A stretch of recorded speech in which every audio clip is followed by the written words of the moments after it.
गासैबो फरायसाफ्रा नङा साननैसो सिगां बड'लेण्ड स्टुडेन्ट इउनियननि जाय सानैसो मानसिफ्रा प्रमद बर'जों जयेन जानानै बोरै लाख लाख थाखाया बिथांमोननि आखायाव सहैखो बेफार फालांगि खालामना जानो फैसा गावहा न' बाङा लुना लानो हानायखाय कौटि थाखा खामायनायखाय জানিব পৰা মতে বড়োলেণ্ড ষ্টুডেণ্ট ইউনিয়নৰ কেন্দ্ৰীয় নেতাসকলে শেহতীয়াকৈ UPPLত যোগদান কৰিছিল আৰু UPPLে এই প্ৰতিজনকে 10 লাখকৈ টকা দিছিল বিলাবলৈ নিৰ্বাচনৰ সময়ত বিলাবলৈ দিছিলে আৰু সৰ্বমুঠ 3 কোটি টকা বিলাবলৈ দিয়াৰ অভিযোগ তেওঁলোকক দুৰ্নীতি ফাদিল কৰিলে প্ৰমোদে এতিয়া যেন ক্ৰমত জমি উঠিছে বিটিআৰৰ ৰাজনীতি प्रमोद बरुए एटाকৈ फादिल करिले हाग्रामार दुर्नीति भिडिअनि फुटेजाव खोनाखाबाय बर' माहारिनि गेजेराव एंकाउरि खालायनांगौ होनना बुंनो हागोन हाया सोरबा फरायसा आफादनि माखासे दैदेनगिरिफोरखौ एंकाउरि खालायनांगौ होननानै दिनै भिडिअनि फुटेजाव सोर फरायसा आफादनि लाख लाख थाखा सोर दं थाबैनो जोबथेसालियाव हरनांगौ थाबैनो एंकाउरि जानांगौ आरो प्रमोद बर'आ जेब्ला गोहो खुंथायाव गैयिनि सिगां बहानि थाखा दंमोन बिटिआर एकर्ड जायैनि सिगां बहानिफ्राय लाख लाख थाखा फरायसा आफादनि गेदेरमा दैदेनगिरि जानाय समाव बहानि प्रमोद बर'आ फैसा मोनदोंमोन बिनि थाखायनो आं खावलायो जोंनि बर' माहारिनि फरायसा आफादनि सोरबा गेदेरमा दैदेनगिरिफोरनि आखायाव थाखाया बहानिफ्राय फैयो बिनि इनकुवारि जानांगौ होननानै बुंनो हागोन हाया रायजो राजाफ्रा दिनैनि समाव साफ्रोमबो रायजो राजाफ्रा खावलायनांगौ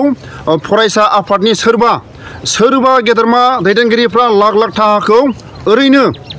माखासे हाथाय बाजाराव लेखा बिरनाय बायदि बाहायनायनि सायाव इनकुवारि खालायनांगौ आरो थाबैनो जोबथेसालियाव हरनांगौ सोर फरायसा आफादनि गासैबो नङा बे साफा सानैया सोरबा आफादनि बेनारखौ लानानै बेबायदि भुल खामानि मावबाय थानाया मालाबाबो जायाखै जाथिनि मावदोंबा हारिनि मावदोंबा सोरबा सरकारनि बिरोधिबा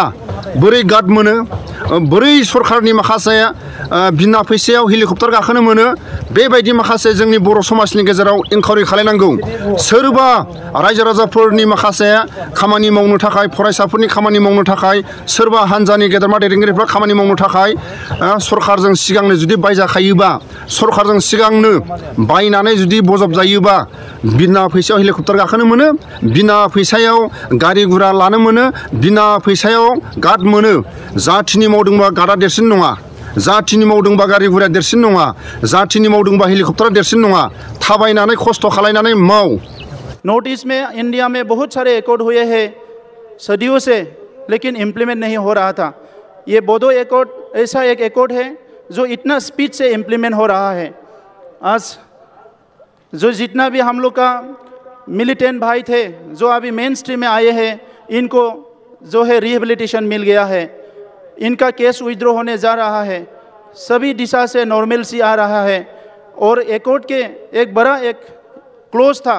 कि डिप्टी कमिश्नर हमारे काउंसिल में नहीं थे तो 3 दिन पहले असम गवर्नमेंट ने आपके नेतृत्व में डिप्टी कमिश्नर को हमारे यहाँ डेवलपमेंट काम में लगा दिया है इसको एक इससे हिस्सा बना दिया है सर तो अभी यहाँ का डेवलपमेंट बहुत स्पीड से होगा ये एक सब लोग के एक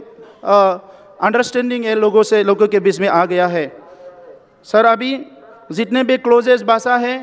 हम यही उम्मीद करते हैं आपके नेतृत्व में ये क्लोजेस भी इम्प्लीमेंट होंगे गरीब गुन्द्रा हावरिया खावरिया मावरिया बिसोरनो मानो माबा मोनसे लामा होआखै साख्रि हो बेफार फालांगि खालामना जानो फैसा गावहा न' बाङा लुना लानो हानायखाय कौटि थाखा खामायनायखाय बयहाबो उदैया बुंबाय होननानै सानबाय बियो बै कृष्ण दामोदर विप्रनि सल' बायदि जानानै दोनखावना होनाय लोगो लोगो बयहाबो उदै बुंहैनाय बायदि बिथ' नङाना रायजोफोर दा दिनै बिथाङा आंखौ रायनो हानाय आंहा बेबायदि सिखाव दाखाय दालालि खालामनायनि खुनु गोनांथि गैया रायजोफोर खुनु गोनांथि गैया आंहा भिडिअनि फुटेजाव खोनाखाबाय प्रमोद बर'आ जोबोद नंखाय बाथ्रा बुङो प्रमाण जाबाय बिनि थाखायनो आं खावलायो प्रमोद बर'खौ बयबो हायोबा दुखिया मानसिफ्रा भिखारिफ्रा भिखारि होननानै बुंबा बर' हारिनि गेजेराव भिखारि गैया जायफोर गावनि थैखौ लानानै हाजिरा मावनानै जासोमग्रा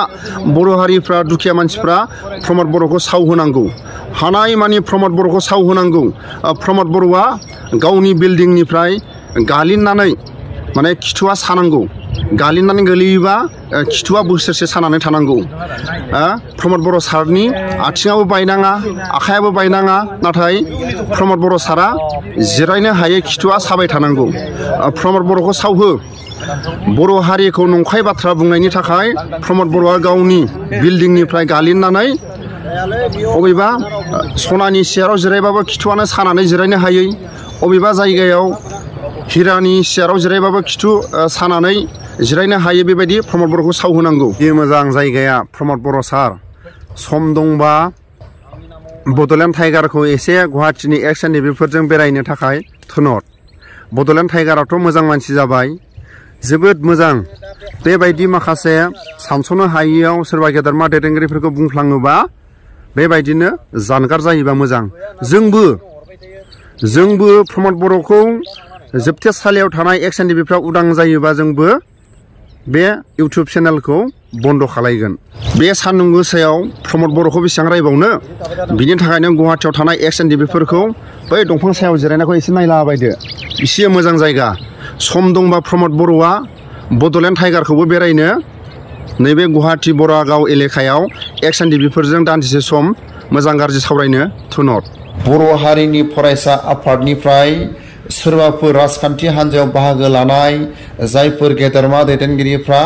थाखा फैसानि फोथाराव आगान सुरनाय नुफेराखैमोन आरो खोनाफेराखैमोन नाथाय साननैसो सिगां प्रमद बर'जों बड'लेण्ड स्टुडेन्ट इउनियननि जाय बिथांमोना बाहागो लानानै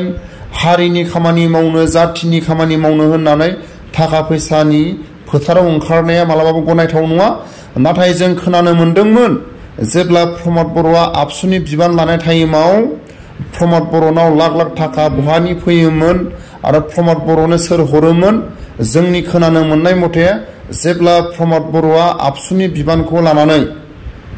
जेब्ला हारिनि थाखाय हारिनि गांनाय उखैनायखौ सुफुंनो थाखाय जेब्ला सरकारनि खाथियाव आन्दलन खालायोमोन बेबायदि टाइमाव लाख लाख थाखा प्रमद बर'नि आखायाव सफैयोमोन बहानिफ्राय फैयोमोन जोंनि बर' माहारिनि रायजो राजाफोरनि खुगायाव बेबायदि खोनादोंमोन नाथाय गासैबो फरायसा गेदेरमा दैदेनगिरिफ्रा नङा प्रमद बर'खौ जों खोनादोंमोन आरो मैया दाखालि बड'लेण्ड स्टुडेन्ट इउनियननि जाय प्रमद बर'जों बाहागो लाफैनाय बिथांमोना साननैसोआवनो जाथिनि खामानि मावनो होननानै जाथिनि जौगानाय खामानि मावनो होननानै बाहागो लानाया थाखा फैसानि फोथाराव ओंखारनाया मालाबाबो गनायथाव नङा।